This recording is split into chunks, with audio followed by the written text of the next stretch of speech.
after months, sometimes a year of planning, the last thing brides want to do is start over. But Erica Brannick, a survivor of the Boston Marathon bombings, knows adversity, and she has some advice for other brides in a similar situation. Thank you for calling.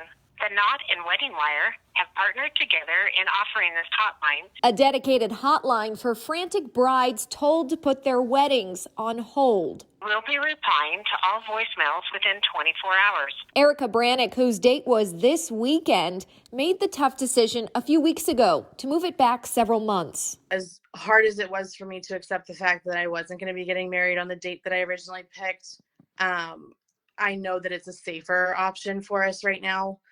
A lot of our guests are either older or have compromised immune systems. So that became a really big concern for me, and I didn't want to put their health at risk. Fortunately, her venue and vendors have been accommodating, but some things you just can't change. So like our wedding favors have March 28th, 2020. We've gotten wedding gifts that say, like our hashtag is hashtag getting mooned because my fiance's last name is Moon.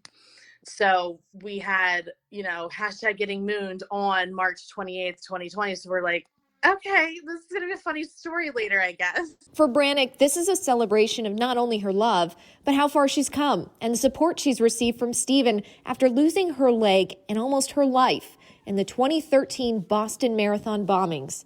Brannick's disappointed, as any bride would be, but she says it's important to remember that it's still going to happen.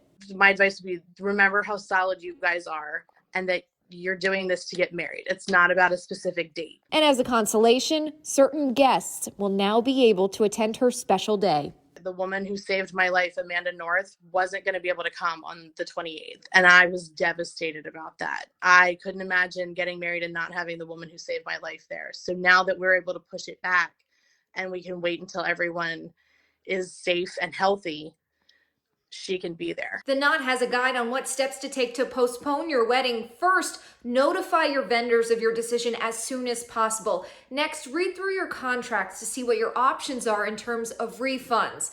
Come up with a plan to notify your guests. If you have wedding insurance, look to see what it'll cover, and still find a way to celebrate the day, even if it's not what you originally planned.